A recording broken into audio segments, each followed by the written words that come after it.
जय महाराष्ट्र, मी अमृता बने। पुढच्या 22 मिनिटात आपण विविध क्षेत्रातील घडामोडींचा वेगवान आढावा घेणार आहोत। तेव्हा सुरुवात करूया महाफास्ट घडामोडींना। सांगली लोकसभा मतदारसंघासाठी विशाल पाटील यांच्या नावाची घोषणा करण्यात आली आहे। स्वाभिमानीचे नेते खासदार राजू शेट्टी यांनी त्यांची उमेदवारी दिली। विशाल पाटील सांगली लोकसभा स्वाभिमानीकडून लढवणार आहेत। संजय काका पाटील विरुद्ध विशाल पाटील अशी लढत या मतदारसंघात होणार आहे।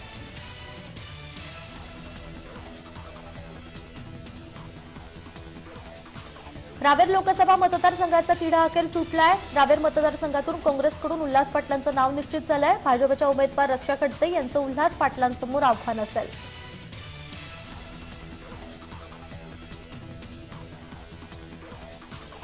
संभाजी ब्रिगेडचे प्रदेशाध्यक्ष प्रवीण गायकवाड यांनी काँग्रेसमध्ये प्रवेश केला। यावेळी काँग्रेसचे महाराष्ट्र प्रभारी मल्लिकार्जुन खरगे, पृथ्वीराज चव्हाण, अशोक चव्हाण, राधाकृष्ण विखे पाटील उपस्थित होते। गायकवाड यांना पुण्यातून उमेदवारी देण्याची शक्यता वर्तवली जाते।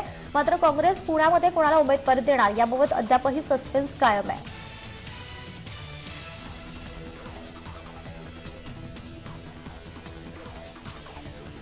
भाजपच्या नेत्या आणि ग्रामविकास मंत्री पंकजा मुंडे यांनी राष्ट्रवादीवर टीका केली आहे। माझा भाऊ जातीचं राजकारण करत असल्याची टीका पंकजा मुंडे यांनी धनंजय मुंडेंचं नाव न घेता केली। त्याचबरोबर लोकसभा निवडणुकीत प्रीतम मुंडे यांना न भूतो न भविष्यती अशी मतांची लीड मिळणार आहे असं देखील पंकजा मुंडे यांनी म्हटलं। त्या बीडच्या सभेमध्ये बोलत होत्या।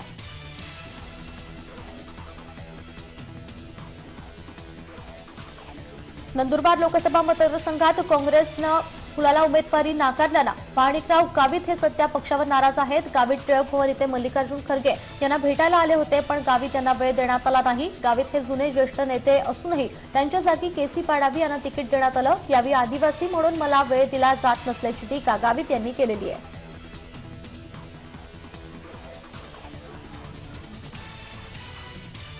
गोपीचंद पडळकर हे सांगली लोकसभा निवडणूक अपक्ष म्हणून लढवणार आहेत। गोपीचंद पडळकर हे धनगर समाजाचे राज्याचे नेते आहेत। भाजपचे स्टार प्रचारक म्हणून पडळकर यांनी काम केलं होतं। मात्र पडळकर यांनी आता भाजपच्या विरोधामध्ये रणशिंग फुंकलेलं आहे।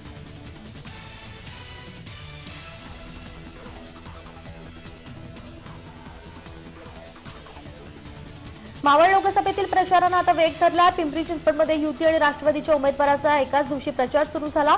युतीचे श्रीरंग बारणे यांनी शनिवारी सकाळी 10 वाजून चिंचवड विधानसभा संघात, तर राष्ट्रवादी काँग्रेसच्या पार्थ पवारांनी दुपारी 12 वाजल्यापासून पिंपरी विधानसभेत भेटीगाठी आणि सभा घेतल्या। दोघेही उमेदवार निवडून येण्यासाठी कंबर कसताना दिसून येत आहेत।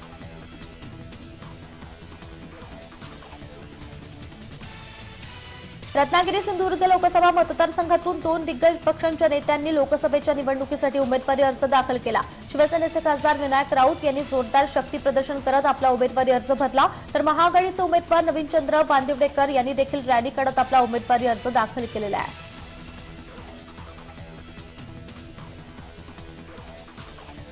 शिर्डी लोकसभा मतदारसंघात कोणाच्या पाठीशी उभं राहायचं आणि कोणाचा प्रचार करायचा यासाठी विखे समर्थकांच्या कार्यकर्त्यांनी श्रीरामपूर येथे मेळावा घेतला। राधाकृष्ण विखे पाटील जो निर्णय घेतील त्यांच्या करण्यावर या मेळाव्यामध्ये चर्चा झाली। भाऊसाहेब कांबळे यांना मदत न करण्याचा कार्यकर्त्यांचा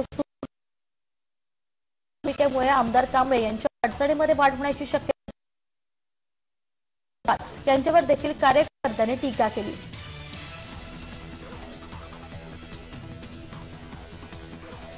निवडणूक प्रचाराच्या रणधुमाळीला सुरुवात झालेली आहे। दक्षिण मध्य मुंबई लोकसभा मतदारसंघातील काँग्रेसचे उमेदवार एकनाथ गायकवाड यांनी लोकांच्या भेटी घेतल्या। या निवडणुकीमध्ये काँग्रेसच्या एकनाथ गायकवाड यांचा प्रचार करण्यासाठी मनसे रस्त्यावर उतरणार आहे। या निवडणुकीत मनसेनं एकनाथ गायकवाड यांना पाठिंबा जाहीर केलेला आहे।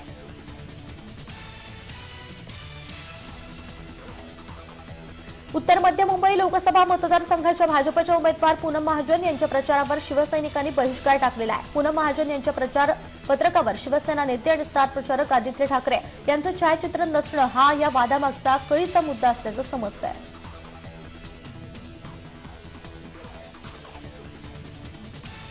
धर्मनिरपेक्ष मतांची फूट टाळण्यासाठी काँग्रेसनं निर्माण केलेल्या महाआघाडीला आम्हाला मजबूत करायचं होतं। त्यासाठी समाजवादी पक्षानं शेवटपर्यंत प्रयत्न केले, मात्र आमची युती होऊ शकली नाही। याचं कारण भाजप आणि काँग्रेसच्या मागे सुद्धा आरएसएसचा हात आहे, असा घणाघाती आरोप समाजवादी पक्षाचे महाराष्ट्र अध्यक्ष अबू आझमी यांनी काँग्रेसवर केलेला आहे।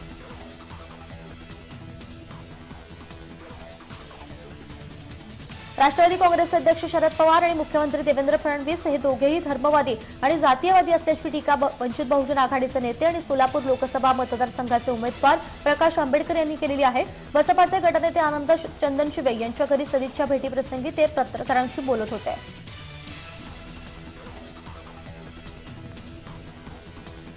लोकसभा निवडणुकांच्या तोंडावर कल्याणच्या वसार गावकऱ्यांनी निवडणुकीवर बहिष्कार टाकलाय। 5000 लोकसंख्या असलेल्या गावामध्ये पाणी, खराब रस्ते, रस्त्यांवर दिवे नसणे या मुख्य समस्या आहेत। शिवाय शहरांना जोडणाऱ्या मुख्य रस्त्यांची अवस्था अत्यंत बिकट झाली आहे। त्यामुळे संतप्त झालेल्या गावकऱ्यांनी यंदाच्या लोकसभा निवडणुकीवरच बहिष्कार टाकलेला आहे।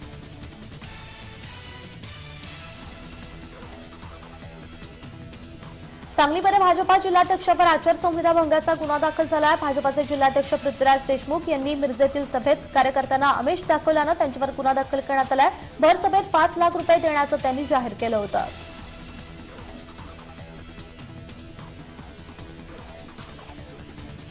नवी मुंबईमध्ये दिघ्यातील अनधिकृत इमारतींवर कारवाईला सुरुवात झाली आहे। एमआयडीसीनं पोलीस बंदोबस्तामध्ये पांडुरंग ही इमारत पाडायला सुरुवात केली। 2016 ही इमारत सील करण्यात आली होती।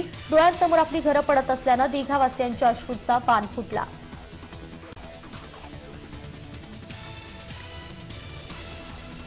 भाईंदरमध्ये किरकोळ वादावरून पोटच्या मुलानंच आपल्या 80 वर्षीय जन्मदात्या आईची निर्घृण हत्या केलेली आहे। भाईंदर पूर्वेच्या मांडवी तलाव परिसरात ही घटना घडली आहे। रमाबाई मित्रा असं हत्या झालेल्या वृद्ध महिलेचं नाव आहे। पोलिसांनी आरोपी मुलगा सोमनाथ मित्राला अटक केलेली आहे।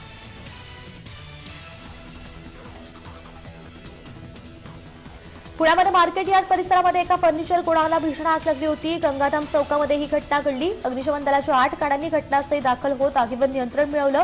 आगीमध्ये संपूर्ण फर्निचर जळून खाक झालेलं आहे। दरम्यान या घटनेमध्ये कोणतीही जीवितहानी झालेली नाहीये।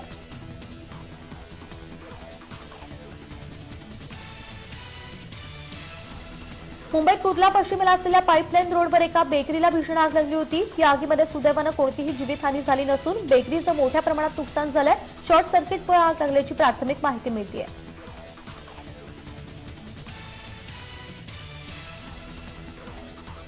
शिर्डीमध्ये श्री साईबाबा इंग्लिश मीडियम शाळेच्या बसचा अपघात झाला। शाळा सुटल्यानंतर विद्यार्थ्यांना घरी घेऊन जात असताना शाळेची बस आणि कारचा अपघात झाला। भरधाव येणाऱ्या स्विफ्ट कारनं बसला पाठीमागून जोराची धडक दिली। या अपघातामध्ये कोणतीही जीवितहानी झालेली नाहीये।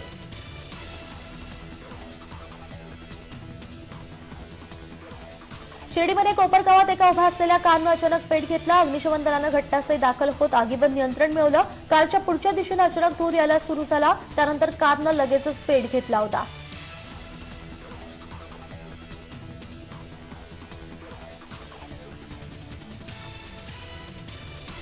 मुंब्रा पोलिसांनी तब्बल 15,76,000 रुपयांच्या बनावट नोटा नाकेबंदी दरम्यान पकडलेल्या आहेत। निवडणूक काळामध्ये या नोटा वापरल्या जाणार होत्या अशी माहिती चौकशीमध्ये समोर येते। या सर्व नोटा पश्चिम बंगाल येथून मुंब्रा येथे आणण्यात आल्या होत्या।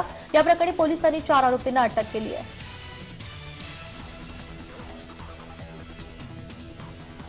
ठाण्यामध्ये इलेक्ट्रिक डिस्ट्रीब्युटरची फसवणूक करणाऱ्या दोघांना ठाणे पोलिसांनी अटक केलेली आहे। त्यांच्याकडून 41,000चा मुद्देमाल हस्तगत केला। आतापर्यंत एकूण 12 गुन्हे केल्याचं आरोपींनी कबूल केलेलं आहे। बोगस कागदपत्रांच्या सहाय्यानं वेगवेगळ्या प्रकारचे सिम कार्ड खरेदी करून जस्ट डायल या साईटवरून रिलेटर आणि डिस्ट्रीब्युटरचे नंबर प्राप्त करून त्यांची फसवणूक केली जायची।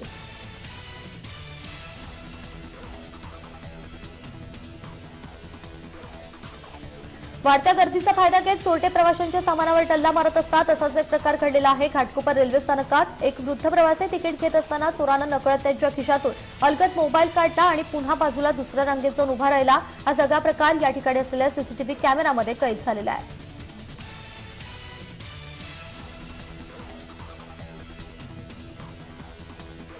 जळगावमधील फडगावमध्ये एकाच परिवारातील तिघांनी गळफास घेत सामूहिक आत्महत्या केल्याचा प्रकार घडलाय। 8 दिवसांपूर्वी बब्बू सय्यद याच्या परिवारातील 9 वर्षीय मुलीचा निर्घृणपणे खून झाला होता। त्याचा मृतदेह शेतामध्ये चिन्हविच्छिन्न अवस्थेमध्ये आढळून आले होते। त्यानंतर आता या मुलाच्या आई वडील आणि बहिणीनं सामूहिक आत्महत्या केल्यानं एकच खळबळ उडालेली आहे।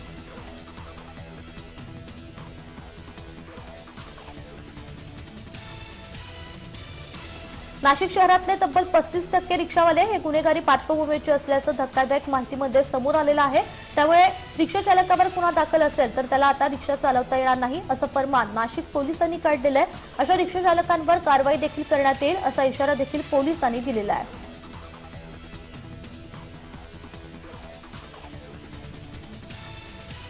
ताडोबातील 24 रिसॉर्ट धारकांना वनविभागानं नोटीस बजावलेली आहे। रिसॉर्टच्या सभोवताली असलेला कुंपण वॉल काढण्याचे आदेश मिळाल्यानं रिसॉर्ट धारकांमध्ये सध्या खळबळ उडाली आहे। वॉल कंपाऊंडसाठी लाखो रुपये खर्च केल्यानं अनेक प्रश्न उपस्थित होतात।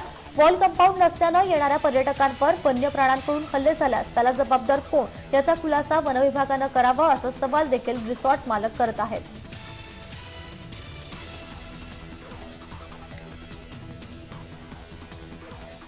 मेट्रो प्रकल्पासाठी 3 हात नाका भागा उभारण्यात येत असलेल्या खांबामुळे भविष्यामध्ये येथे मोठी वाहतूक कोंडी होण्याची शक्यता वाहतूक विभागानं वर्तवलेली आहे। यासंबंधीचा अभिप्राय मुंबई महानगर विकास प्राधिकरणाला पाठवण्यात आलाय। त्यामुळे या भागातील प्रकल्पाच्या आरेखनामध्ये बदल करण्यात येऊ शकतो का याची चाचपणी देखील करण्यात येत असल्याचं सांगण्यात आलं।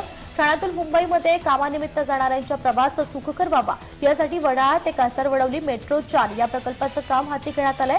या कामासाठी एमएमआरडीएनं बसवलेल्या अडथळ्यांचा फटका प्रवाशांना सध्या बसतोय।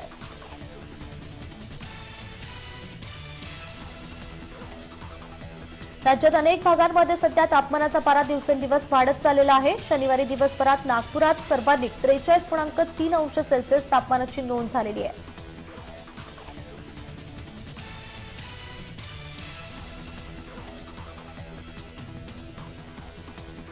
महापास बुलेटिनमध्ये आता छोटासा ब्रेक, लवकरच परत येतोय।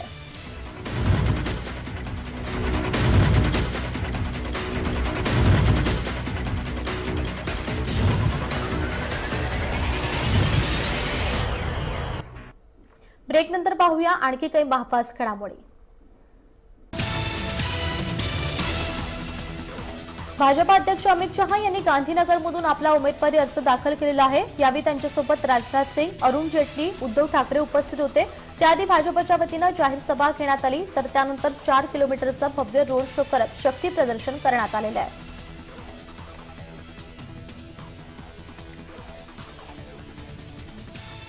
देश एनडीए आणि मोदींच्या हातात सुरक्षित असल्याचा दावा अमित शहा यांनी केला। यावेळी गुजरात जनतेला भाजपला सर्व 26 जागेवर निवडून देण्याचं आवाहन अमित शहा यांनी भाषणामध्ये केलं। उमेदवारी अर्ज भरण्यापूर्वी अमित शहांनी शक्ती प्रदर्शन देखील केलेलं आहे।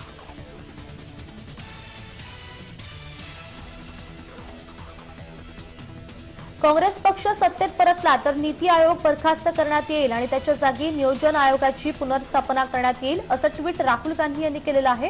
पंतप्रधान नरेंद्र मोदी यांच्यासाठी मार्केटिंग प्रेझेंटेशन आणि आकड्यांमध्ये फेरफार करण्यापलीकडे नीती आयोगानं दुसरं कोणतंही काम केलेलं नाही अशा शब्दात राहुल गांधी यांनी नीती आयोगावर देखील निशाणा साधलेला आहे।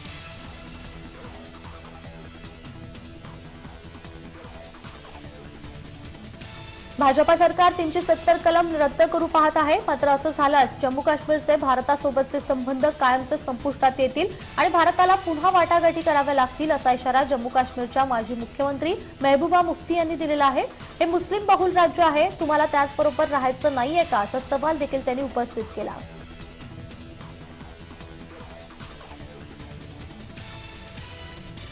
जम्मू आणि काश्मीरमध्ये दहशतवाद्यांनी पुलवामामध्ये ग्रेनेड हल्ला केलेला आहे। एसबीआय बँक शाखेवर दहशतवाद्यांनी ग्रेनेड फेकले। या हल्ल्यामध्ये एक जवान जखमी झालेला आहे।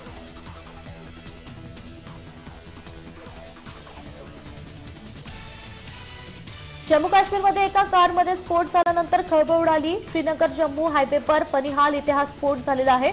या कारची सीआरपीएफच्या बसला मागून धडक बसली आणि कारमधील सिलेंडरचा स्फोट झाला। स्फोट होताच कार चालकानं तिथून पळ काढला। सीआरपीएफच्या बसचं किरकोळ इथे नुकसान झालेलं आहे।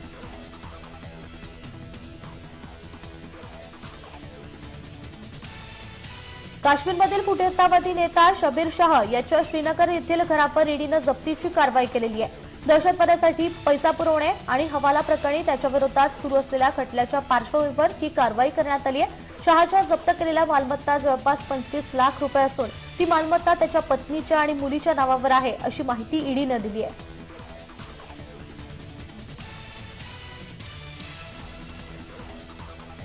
देशात सिगारेटच्या वापरासोबत ई सिगारेटचा वापर सर्रास वाढल्यानं डॉक्टरांनी चिंता व्यक्त केली आहे। ई सिगारेटवर बंदी घालण्यासाठी 1061 डॉक्टरांनी थेट पंतप्रधान नरेंद्र मोदी यांना पत्र लिहिलेलं आहे। इलेक्ट्रॉनिक निकोटीन डिलिव्हरी सिस्टीम अंतर्गत झालेल्या ई सिगारेट, ई हुक्कासारख्या धूम्रपानाच्या संसाधनांचा युवकांकडून मोठ्या प्रमाणात वापर होत असल्याचं समोर येत आहे।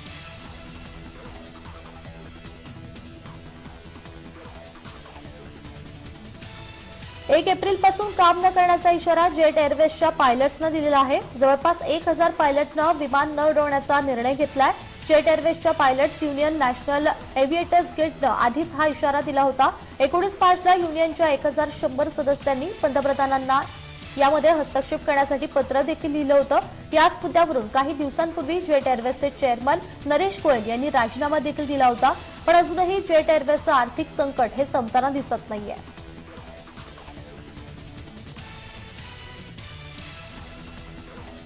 भारताचा स्टार बॅडमिंटनपटू किदंबी श्रीकांत यानं इंडिया खुल्या बॅडमिंटन स्पर्धेमध्ये धमाकेदार पुनरागमन करत विजय मिळवलेला आहे. स्पर्धेच्या उपांत्य फेरीमध्ये चीनचा बॅडमिंटनपटू हुयांग युशियांग यानं श्रीकांतनं 16-21, 21-14, 21-19 अशी धूळ चारली. अंतिम फेरीमध्ये त्याचा सामना सहकारी परुपल्ली कश्यप आणि डेन्मार्कचा व्हिक्टर एक्सेल्सन यांच्याशी विजेत्यांशी होणार आहे.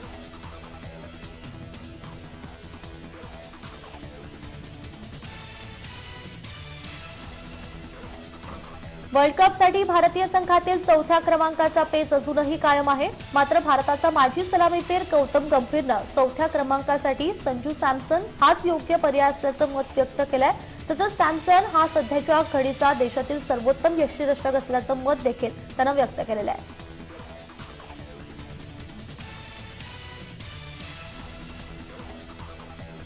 किंग्ज 11 पंजाब संघाचा सलामीचा फलंदाज क्रिस गेलनं आयपीएलमध्ये आपल्या नावावर अनोख्या विक्रमाची नोंद केलेली आहे. मुंबई इंडियन्स विरुद्ध सामन्यामध्ये खेळत असताना क्रिस गेलनं आयपीएलमधल्या 300व्या षटकाराची नोंद केली. महत्वाची गोष्ट म्हणजे आयपीएलमध्ये एकाही फलंदाजाच्या नावावर 200 षटकारही नोंदवले गेलेले नाहीयेत.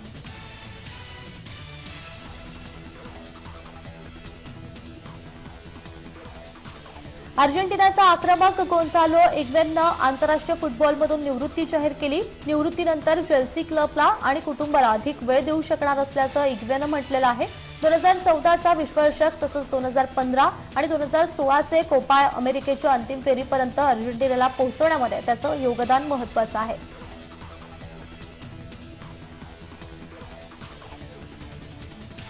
India Runway Week Spring 2019 fashion शोच्या पहिल्याच दिवशी ऍसिड अटॅक पीडिता लक्ष्मी अग्रवालनं रॅम्प वॉक केला. डिझायनर लक्ष्मी श्रेयालीसाठी तिनं रॅम्प वॉक केला. रीना ढाकाच्या कलेक्शनसह फॅशन शोची सुरुवात झाली. डिझायनर लक्ष्मी श्रेयालीसाठी लक्ष्मी अग्रवालनं शो स्टॉपर म्हणून कॅटवॉक केलेला आहे.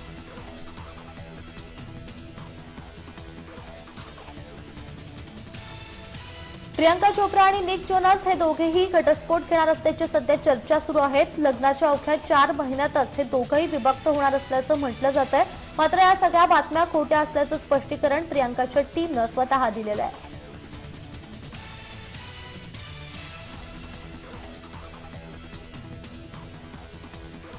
अभिनेत्री अमीषा पटेलवर पुन्हा एकदा फसवणुकीचा आरोप लावण्यात आलेला आहे. एका चित्रपट निर्मात्यानं अमीषा आणि तिच्या बिझनेस पार्टनर कुणालवर 2.5 कोटी रुपयांची फसवणूक केल्याचा आरोप केलेला आहे. अमीषा आणि कुणालला 2.5 कोटी रुपये अद्याप परत न केल्याचं निर्मात्यानं म्हटलेलं आहे.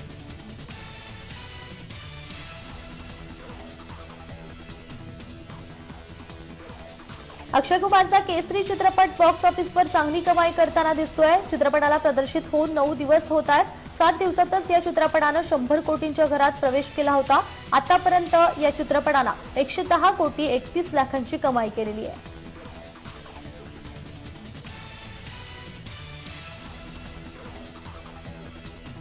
बॉलिवूडची बेबो करीना कपूर खान लवकरच हिंदी मीडियम चित्रपटाच्या सिक्वेलमध्ये इरफान खान सोबत झळकणार आहे. या चित्रपटात ती पोलीस अधिकारीच्या भूमिकेमध्ये दिसेल. या चित्रपटाच्या चित्रीकरणाला एप्रिलमध्ये सुरुवात होणार आहे. करीना मे अखेरीस लंडनमध्ये शूटिंगला सुरुवात करेल.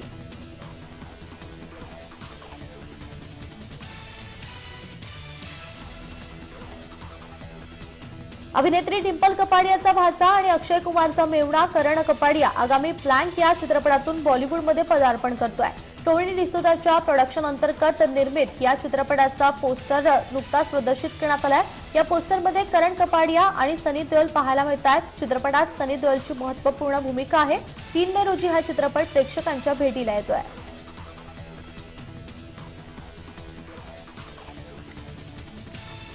कबीर खान दिग्दर्शित 83 या चित्रपटामध्ये आदिनाथ कोठारे हा मराठमोळा कलाकार देखील पाहायला मिळणार आहे। पूर्व भारतीय क्रिकेटपटू दिलीप वेंगसकर यांच्या भूमिकेमध्ये तो दिसेल। आदिनाथ लवकरच या चित्रपटाच्या चित्रीकरणाला सुरुवात करेल।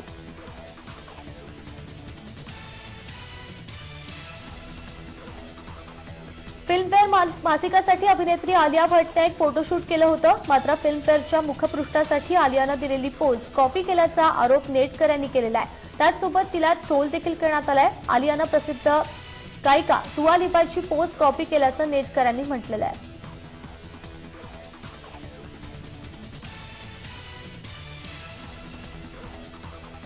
रणवीर सिंगनं नुकताच स्वतंत्र music record label Inc launch केलेला आहे। इंक मार्फत नवीन टॅलेंटचा शोध घेतला जाणार आहे। विशेष म्हणजे ज्यांचा कोणीही गॉडफादर नाही अशा नवीन गायकांना या मंचावर संधी देण्यात येणार आहे।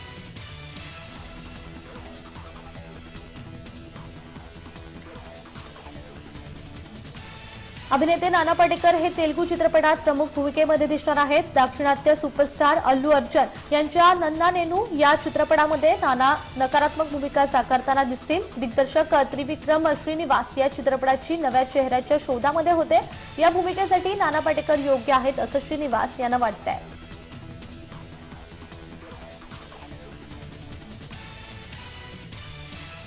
अभिनेत्री तापसी पन्नू ही कायम वादापासून दूर राहण्याचा प्रयत्न करते। मात्र यावेळेस तापसीनं चक्क वादाशी जुनं नातं असलेल्या राखी सावंत सोबत पंगा घेतलेला आहे। तापसीनं राखीच्या इंग्लिशची खिल्ली उडवत तिला इंग्लिश डिक्शनरी भेट देणार असल्याचं एका कार्यक्रमात सांगितलं। राखीकडून अद्याप यावर काहीच प्रतिक्रिया आलेली नाहीये।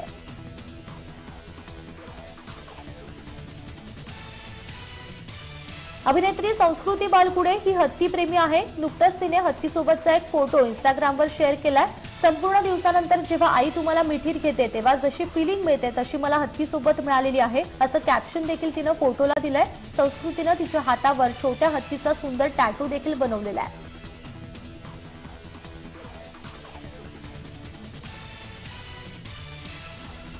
पाणी या विषयावर आधारित H2O या चित्रपटाचा ट्रेलर प्रदर्शित झालाय। सध्याच्या घडीला पाणी हा अतिशय ज्वलंत विषय झालेला आहे। पाण्याच्या भीषण टंचाईवर तोडगा काढण्याचा प्रयत्न अनेक सामाजिक संस्था करत आहेत। अशा टंचाईग्रस्त भागातील लोकांनी एकत्र येऊन पाणी वाचवण्यासाठी खटपट केली पाहिजे असा संदेश या चित्रपटातून देण्यात येणार आहे। या सगळ्या बातम्यांसोबत 5 बुलेटिन मला वेळ झालेली आहे। तेच थांबण्याची पाहत रहा जय महाराष्ट्र न्यूज।